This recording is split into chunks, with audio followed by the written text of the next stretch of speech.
توكل عليه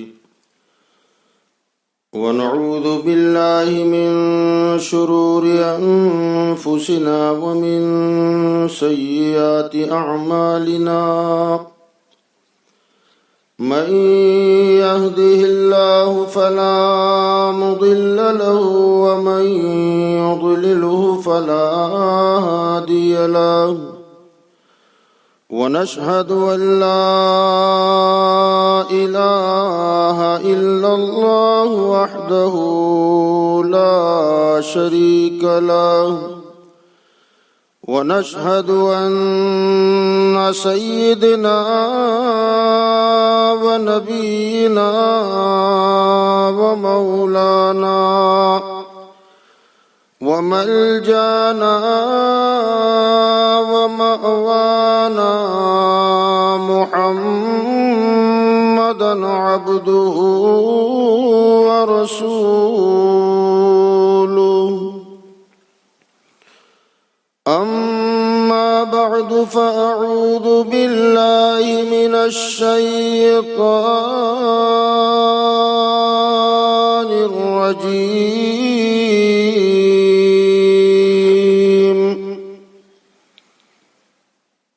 بسم الله الرحمن الرحيم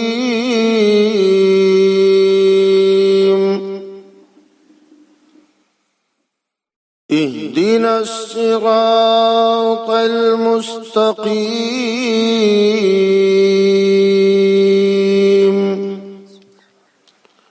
صراط الذين أنعمت عليهم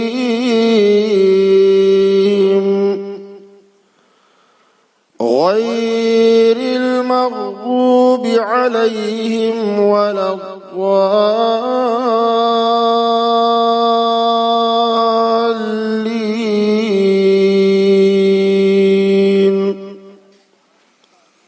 صدق الله مولانا العلي العظيم وبلغنا رسوله النبي الأمين المتين الكريم ونحن على ذلك لمن الشاهدين والشاكرين والحمد لله رب العالمين۔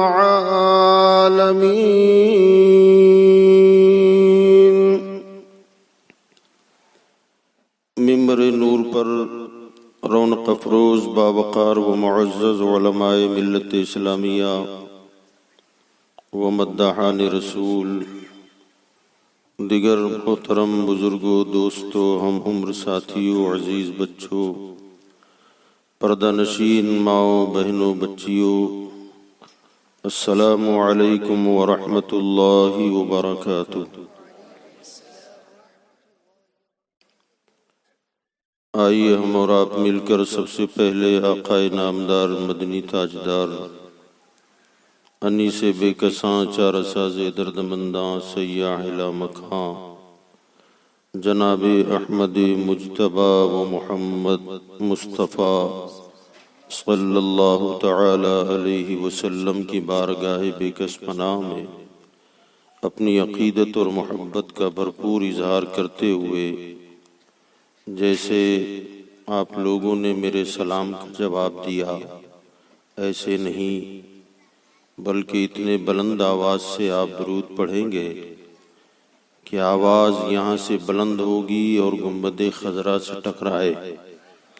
روضہ رسول پر حاضر فرشتے سرکار سے کہیں کہ یا رسول اللہ، چوپڑا کے غلام یاد کر رہے ہیں، اس لیے کہ وہ سلام کا جواب میرے لیے تھا، اور اب یہ درود و سلام آمنہ کے لال کے لیے ہوگا۔ آپ سے گزارش ہے کہ ذرا جی لگا کے بلند آواز سے درود شریف پڑھ لیں۔ اللہم صلی علی سیدنا و نبینا و مولانا محمد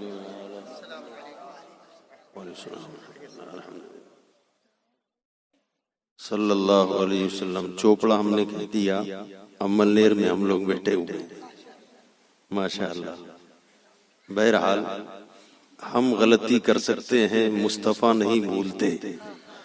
وہ تو سب جانتے ہیں کہ محفل کہاں ہے، بولنے والے سے سہو ہو گیا، لیکن آقا تو سمجھتے ہیں، جانتے ہیں، بلکہ دیکھ رہے ہیں کہ کون کون بیٹھا ہے، کون کون آیا ہے، کون کس نیت سے آیا ہے، کیا ارادہ لے کے بیٹھا ہے.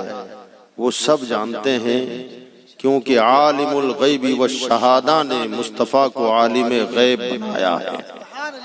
اور کوئی غیب کیا تم سے نہا ہو بھلا، جب نہ خدا ہی چھپا تم پہ کروڑوں درود.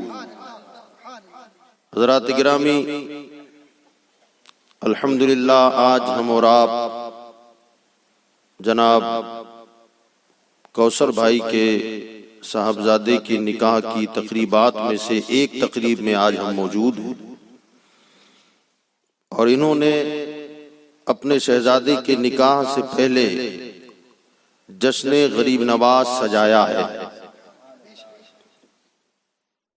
اور جہاں ان اللہ والوں کی باتیں ہوں، اللہ رسول کا ذکر ہو، تو حدیث پاک میں جو سرکار نے ارشاد فرمایا، اس کی روشنی میں اگر ہم یہ کہیں کہ ہم کو انہوں نے بلایا تو ہم آئے، آپ کو دعوت دی تو آپ آئے، مگر ایک بڑا مجمع ایسا بھی ہے جن کو انہوں نے دعوت نہیں دی، وہ بغیر دعوت ہی کے چلے آئے. انہوں نے بلایا نہیں مگر اللہ نے انہیں بھیجا ہے. میرے آقا ارشاد فرماتے ہیں کہ اللہ کے فرشتوں میں ہزاروں ہزار ایسے فرشتے ہیں کہ جن کی ذمہ داری اللہ نے صرف اتنی لگائی ہے کہ وہ روئے زمین پر گھومتے رہیں. وہ مسلسل گردش کرتے رہتے ہیں، ٹہلتے رہتے ہیں، گھومتے رہتے ہیں. اللہ کا انہیں فرمان ہے کہ جہاں اللہ اور اس کے رسول کے ذکر کی محفل سجے، فرشتوں تم بھی شامل ہو جانا. وہ سارے فرشتے حاضر ہو جاتے ہیں اور پوری محفل کو اپنے پروں سے ڈھانک لیتے ہیں. جب تک وہ محفل چلتی رہتی ہے فرشتے شامل رہتے ہیں، اور جہاں وہ محفل مکمل ہوتی ہے، آمنہ کے لال فرماتے ہیں کہ وہ فرشتے واپس رب کی بارگاہ میں جاتے ہیں. اللہ عالم الغیب والشہادہ ہے، پھر بھی پوچھتا ہے فرشتوں کہاں سے آ رہے ہو؟ فرشتے عرض کرتے ہیں مولا زمین سے آ رہے ہیں. اللہ فرماتا ہے کس جگہ سے آ رہے ہو؟ فرشتے کہتے ہیں مولا روئے زمین پر فلاں فلاں علاقہ ہے، فلاں علاقے کا فلاں گاؤں ہے، فلاں گاؤں کا فلاں محلہ ہے، فلاں محلے میں فلاں ابن فلاں نے تیری محفل سجائی تھی. مولا کچھ لوگ بیٹھ کے سن رہے تھے، کچھ سنانے والے تھے، ہم بھی وہاں پہنچ گئے. اللہ فرماتا ہے فرشتوں گواہ رہو، میں نے پوری محفل کو بخش دیا ہے، میں نے سب کے گناہ معاف کر دیے ہیں. وہ فرشتے عرض کرتے ہیں اے پروردگار تو نے تو مطلق کہہ دیا کہ میں نے سب کو بخش دیا ہے. مولا ان میں کچھ تو وہ تھے جن پر جہنم واجب ہو چکا تھا، مولا بڑے گنہگار تھے مگر محفل میں آ گئے اور تو نے مطلق کہہ دیا کہ میں نے سب کو بخش دیا ہے. اللہ فرماتا ہے اے فرشتوں کیا تم یہ چاہتے ہو کہ میں اپنے بندوں کو چن چن کے بخشوں؟ فرمایا گوار ہو اچھوں کے صدقے بروں کو بھی بخش دیا ہے. جتنے لوگ اس میں اچھے تھے ان اچھوں کی برکت سے میں نے بروں کو بھی بخش دیا ہے.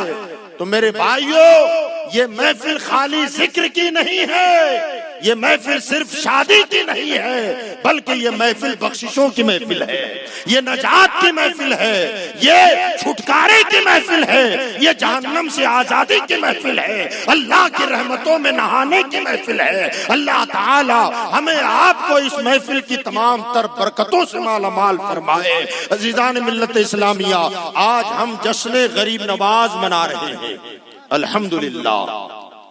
یاد رکھیں اور عرس کا سیزن بھی چل رہا ہے.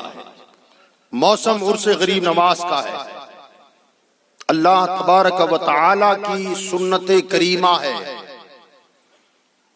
عادت کریمہ کہ اللہ تعالی نے اس دنیا میں دنیا والوں کی ہدایت اور رہنمائی کے لیے تقریباً 1,24,000 نبی و رسول دنیا میں بھیجے،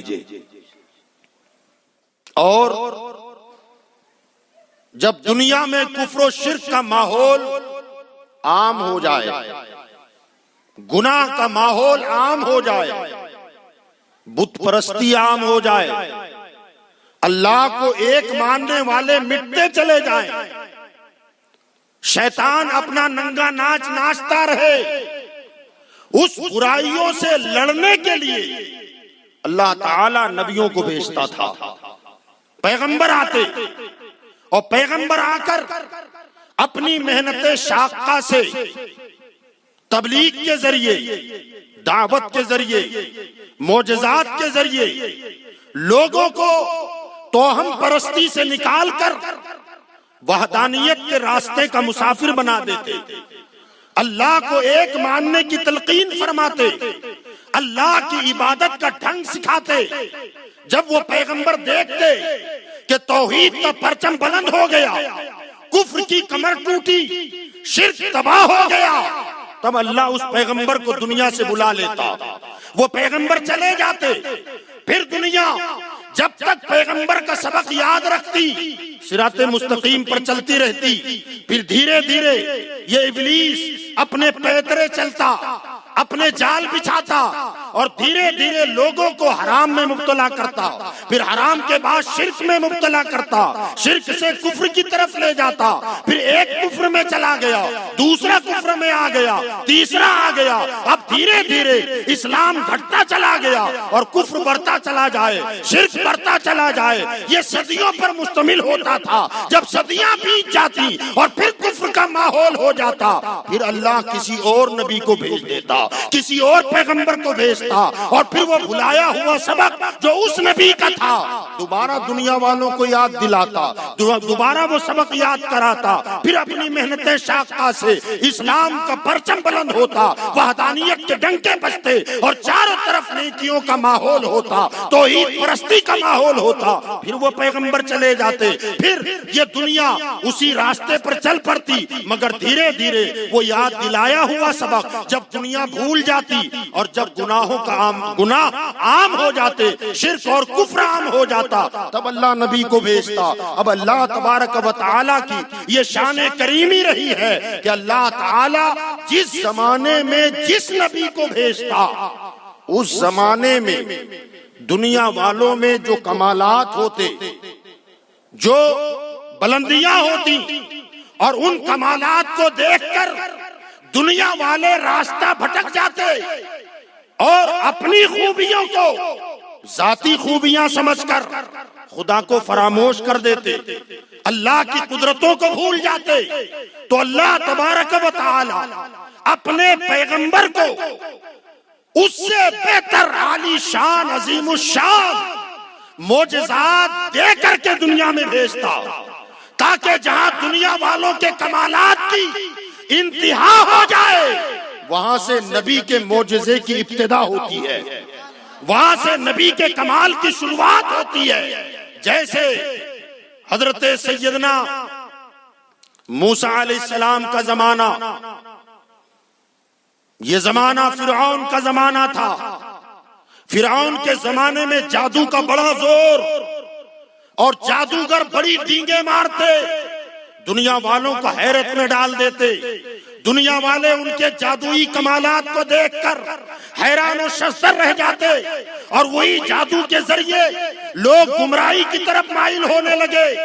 فرعون نے کئی جادوگروں کو اپنے درباری جادوگر کے طور پر منتخب کر لیا، دنیا والوں کو دربار میں بلایا جاتا، وہ جادو کے کرتب دکھاتے، نظر بندی کراتے، سفلی علوم کر دیتے، اور ان کے ذہنوں میں یہ ڈالتے یہ فرعون بھی معاذ اللہ خدا ہے، یہ رب ہے، اسے سجدہ کرو۔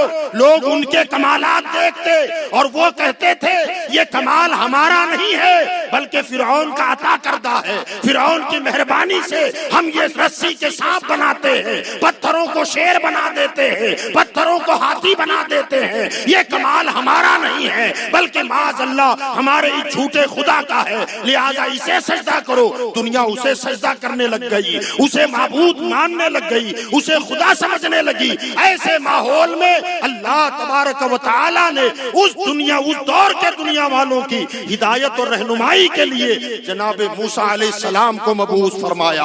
حضرت موسیٰ کلیم اللہ دنیا میں جب تشریف لائے تو اللہ تبارک و تعالی نے انہیں دعوت حق دینے کے لیے دنیا میں مبعوث فرمایا. جب جادو کا زور تھا، جادو ہر جگہ سر چڑھ کے بول رہا تھا، ایسے ماحول میں حضرت موسیٰ علیہ السلام کو رب کا حکم ہوتا ہے کہ پیارے موسیٰ ان کے سامنے میری وحدانیت کا ڈنکا بجانا ہے، اپنی نبوت و رسالت کے ان کی زبانوں سے ترانے سننا ہے. لہذا ان کے سامنے توحید کا نغمہ الاپو، اپنی نبوت کے ترانے گنگناؤ. لہذا حضرت موسیٰ علیہ السلام کو ایسے جادوگروں کے زمانے میں اللہ نے جو معجزہ عطا فرمایا، وہ معجزہ کیا تھا؟ ید بیضا، عصا موسیٰ. حضرت موسیٰ کے ہاتھ میں لاٹھی تھی، ڈنڈا تھا. دربار فرعون میں حضرت موسیٰ گئے اور وہاں فرعونی جادوگر اپنا اپنا کرتب دکھانے لگے، اپنا کمال دکھانے لگے. اللہ تبارک و تعالی نے جناب موسیٰ علیہ السلام سے فرمایا موسیٰ تمہارے ہاتھ میں جو لاٹھی ہے اسے زمین پر ڈال دو.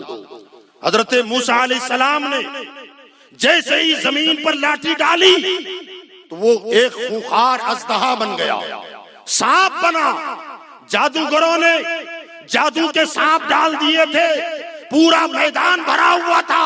حضرت موسیٰ نے جیسے ہی عصا چھوڑا وہ سانپ بنا، اژدہا بنا، اور جادو کے جتنے سانپ تھے سب کو نگل لیا. اور حضرت موسیٰ نے جب اس لکڑی کو ہاتھ لگایا تو ڈنڈا بن گیا، لکڑی ہو گئی.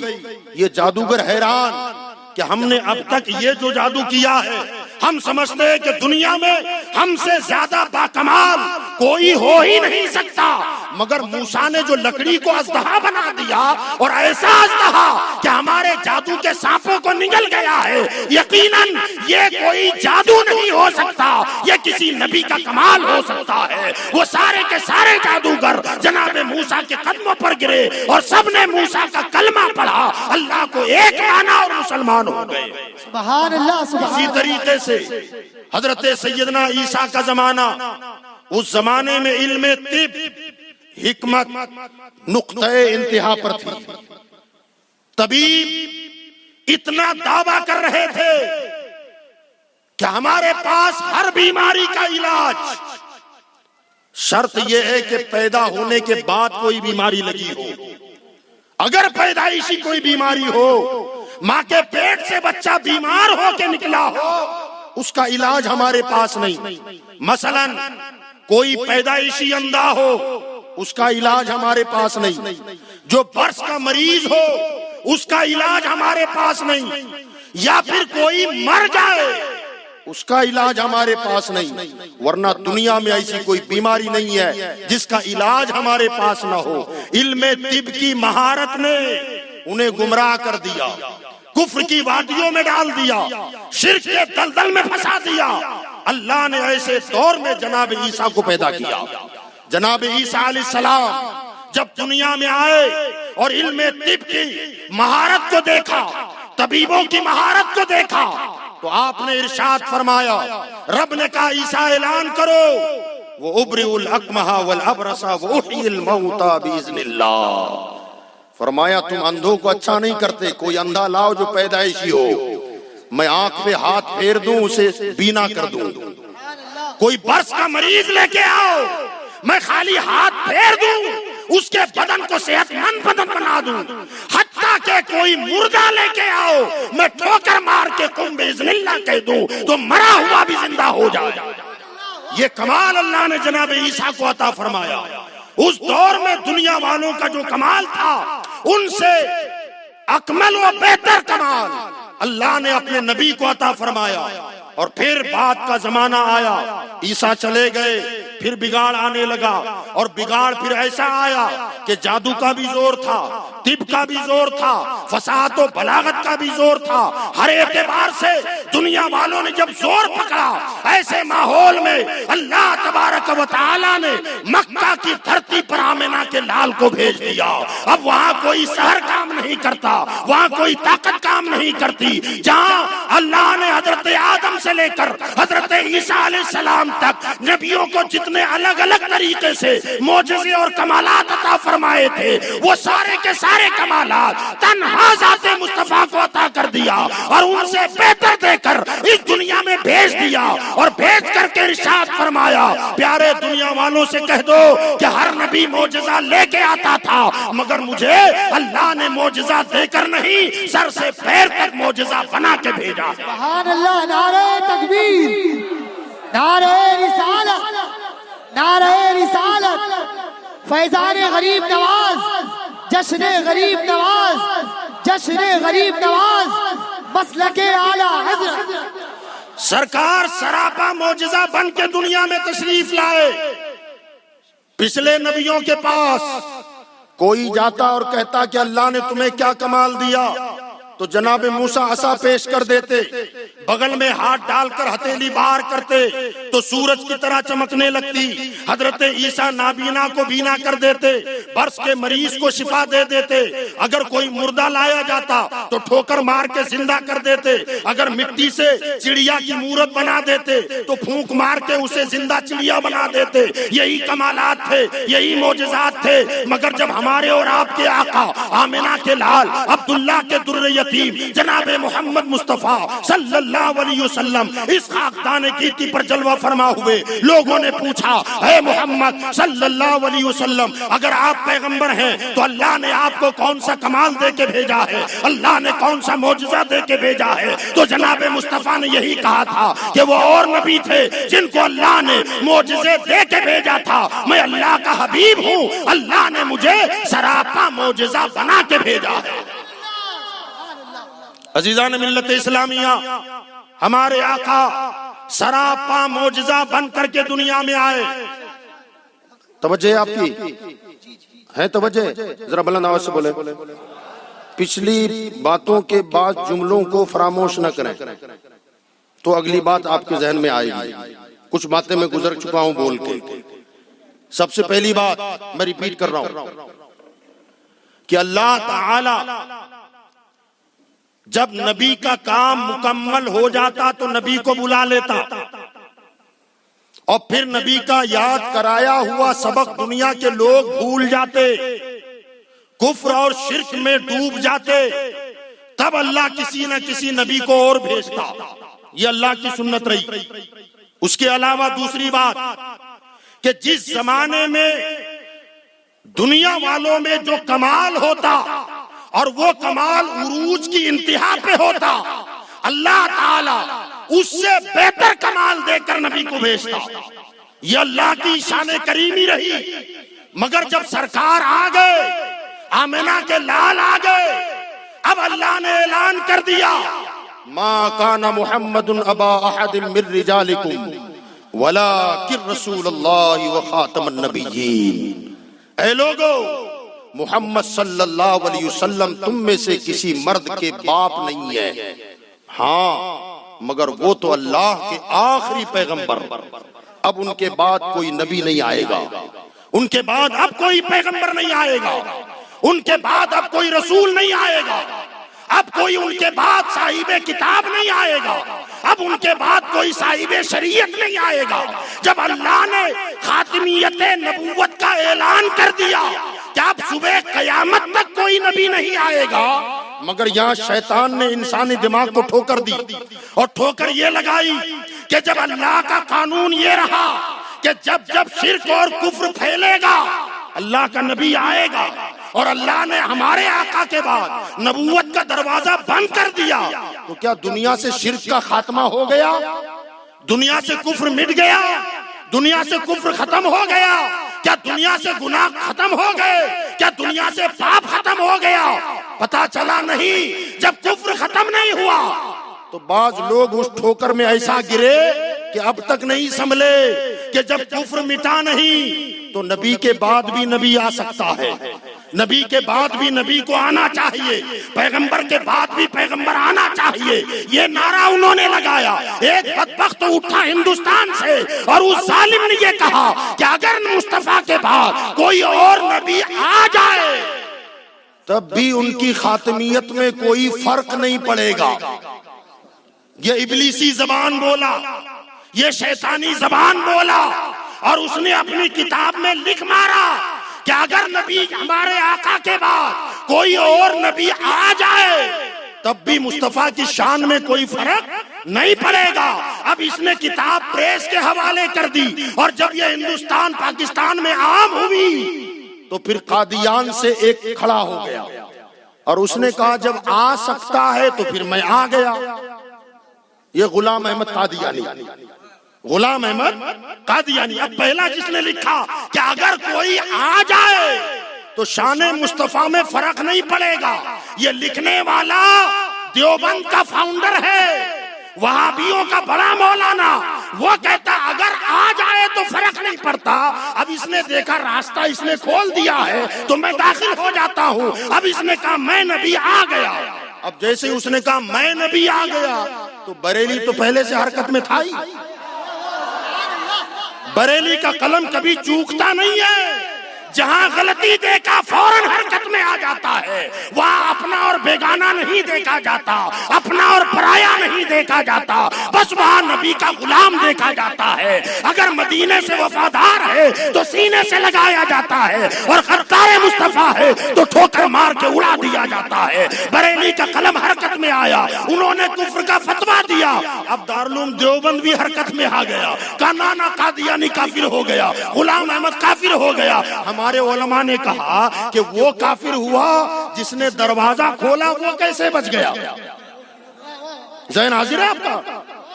اب کہہ رہے ہو کہ اس نے تو خالی دروازے میں داخلہ لیا ہے، دروازہ تو تم نے کھولا ہے. کہا داخل ہونے والا جتنا بڑا کافر ہے دروازہ کھولنے والا بھی اتنا ہی بڑا کافر ہے. اگر تو دروازہ کھولتا نہیں تو یہ سرپٹ اندر گھستا نہیں. یہ گھسا اس لیے کہ تو نے کہا آ سکتا ہے، تو اس نے کہا میں آ گیا. تو چچیرے موسرے بھائی ہو گئے نا. تو نے کہا آ جائے تو فرق نہیں پڑتا، تو کہا میں نے پریکٹیکلی کر کے دکھا دیا. تو یاد رکھیں یہ وہ ٹھوکر تھی کہ جب گناہ ختم نہیں ہوا تو نبوت کا سلسلہ ختم کیوں؟ کفر مٹا نہیں تو نبوت کا سلسلہ ختم کیوں؟ جب پاپ مٹا نہیں تو نبوت کا سلسلہ بند کیوں؟ جب شرک ختم نہیں ہوا تو نبوت کا سلسلہ بند کیوں ہوا؟ لہذا جب تک کفر آتا رہے گا، کفر پھیلتا رہے گا، تب تک نبی آتا رہے گا معاذ اللہ. مگر ان ظالموں کو پتا نہیں موسیٰ کی نبوت اور تھی، محمد کی نبوت اور ہے. عیسیٰ کی نبوت اور تھی، محمد کی نبوت اور ہے. عیسیٰ اسماعیل کی نبوت اور تھی، آمنہ کے لال کی نبوت اور ہے. ابراہیم کی نبوت اور تھی، محمد کی نبوت اور ہے. ان کے بعد نبیوں کا سلسلہ جاری رہا، مگر محمد کے بعد اب کوئی نبی نہیں آئے گا. مولا کیوں نہیں آئے گا جب شرک اب بھی موجود ہے، کفر اب بھی موجود ہے؟ آخر نبی کیوں نہیں آئے گا؟ قدرت کا نقیب آواز دیتا ہے اب نبی نہیں آئے گا، معین الدین آ جائے گا. نعرہ تکبیر، نعرہ رسالت، جشن غریب نواز، فیضان غریب نواز، خواجہ کا ہندوستان، مسلک اعلیٰ حضرت